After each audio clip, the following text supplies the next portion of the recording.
Hi, this is Seth Rosenberg at the Seattle Litigation Group, and this broadcast is going out to Chris G., who still needs a legitimate work. I'm here today to talk about constructive discharge, resignation under intolerable conditions.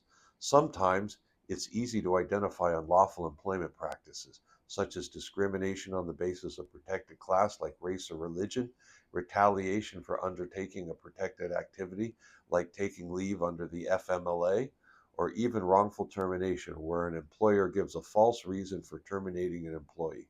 However, an employer can still be liable to an employee if it forced that employee to resign.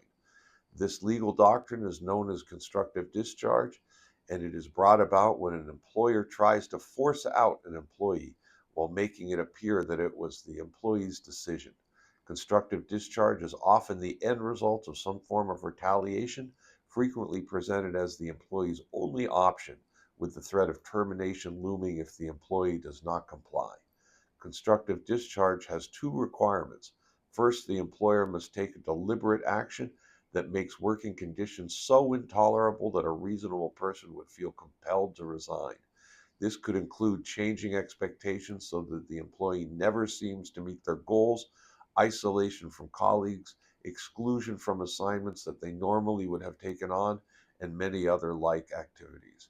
The second requirement is that the employee actually did resign because the company made the working conditions so intolerable. This can include whether the employee resigns because they can no longer cope with the conditions they are being forced to work under, or if the employer coerces the employee into resigning. However, employees should be aware that even if they resign because of intolerable conditions or are coerced into doing so by their employer, they should document the actual reason for their departure from the company in their resignation letter. Constructive discharge can be harder to prove if the employee submits a generic resignation letter that does not document the true reason for resignation. Employers in receipt of generic resignation letters that do not provide detail can use those letters to refute claims of constructive discharge.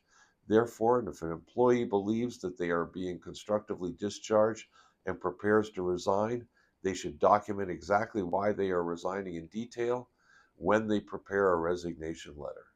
Again, this is Seth Rosenberg at the Seattle Litigation Group. If you believe that you've been forced to resign, please give us a call for a free consultation.